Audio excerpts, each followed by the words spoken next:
وَلْتَكُنْ مِنْكُمْ أُمَّةٌ يَدْعُونَ إِلَى الْخَيْرِ وَيَأْمُرُونَ بِالْمَعْرُوفِ وَيَنْهَوْنَ عَنِ الْمُنْكَرِ وَأُولَئِكَ هُمُ الْمُفْلِحُونَ. Di Indonesia sekarang banyak orang apa? Jimat. Batu kecil digantung di badannya lah, apa di lehernya, ini di rumahnya. Ini tidak boleh teman-teman. Bergantung seorang muslim hanya kepada Allah Azza wa Jalla. Para sahabat kalau sendalnya putus, angkat tangan ke langit. Ya Allah, sendal saya putus, gantikanlah. Sampai masuk ke medan perang. Ini semalam waktu kita bahas dahsyatnya dua saya sudah jelaskan.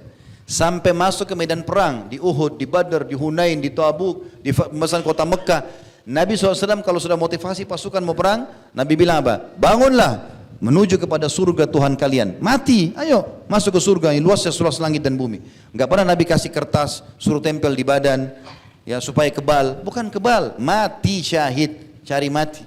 Untuk apa kita pakai kebal-kebal ini? Apa gunanya? Bahaya sekali. Dan banyak orang di Indonesia tertipu karena menulis pakai tulisan Arab. Tidak semua tulisan Arab Al-Quran. Ya, hati-hati teman-teman. Ini banyak sekali terjadi. Berapa kali kami lihat dan kami temukan di masyarakat, di tengah-tengah pengajian kami akhirnya mereka berikan ini loh Ustaz. Apa ini? Benar gak ini?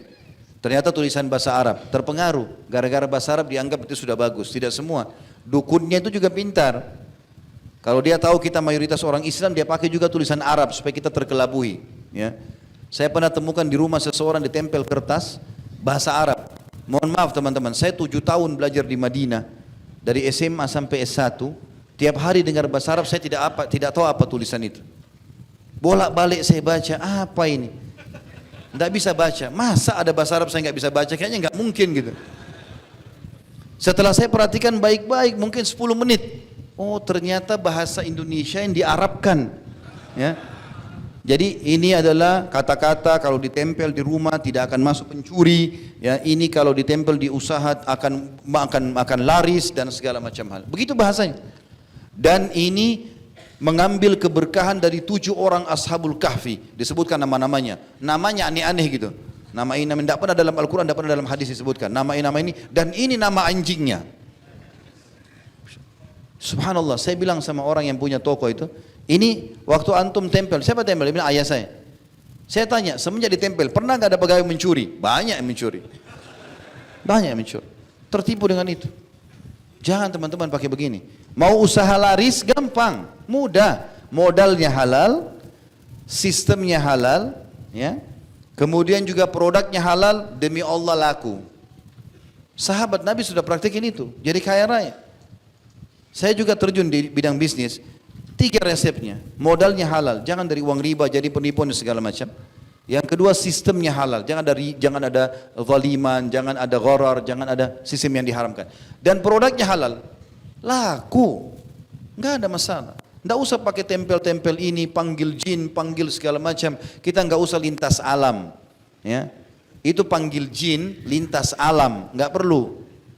Jin itu teman-teman lebih di bawah manusia, manusia di atas mereka. Makanya semua nabi-nabi 124 ribu nabi, diantaranya 313 rasul dari manusia, nggak ada dari jin. Iya, Nabi SAW tidak pernah pakai jasa mereka. Nabi nggak pernah pakai khadam, nggak ada khadamnya Nabi. Nabi nggak pernah bilang, ini loh khadam jin ini namanya, hormati ya, nggak pernah. Nggak pernah ada riwayat. Sahabat Abu Bakar, Umar, Utsman nggak pernah dinukil masalah itu. Mereka nggak pakai jin. Jin yang datang ke Nabi dinukil adalah jin Nusaybin. Wilayah Nusaybin, wilayah Irak 1 kali saja. Datang, mereka baca, dengar Quran, mereka masuk Islam, mereka pulang jadi da'i di kaumnya. Tidak pernah lagi Nabi bahas mereka. Sekali saja itu. Itu saya sudah sebutkan di kajian sirah tentang masuk Islamnya jin Nusaybin. Sebelum kejadian Isra dan Mi'raj. Setelah itu tidak pernah lagi. Maka teman-teman untuk apa ini pergi ke alam-alam ini? Itu alamnya pada dukun ini kesyirikan. Dan Allah mengatakan di hari kiamat, perhatikan baik-baik surah An-Nisa, 2 kali Allah ulangi. Di ayat 40 sekian dan di ayat 100 sekian.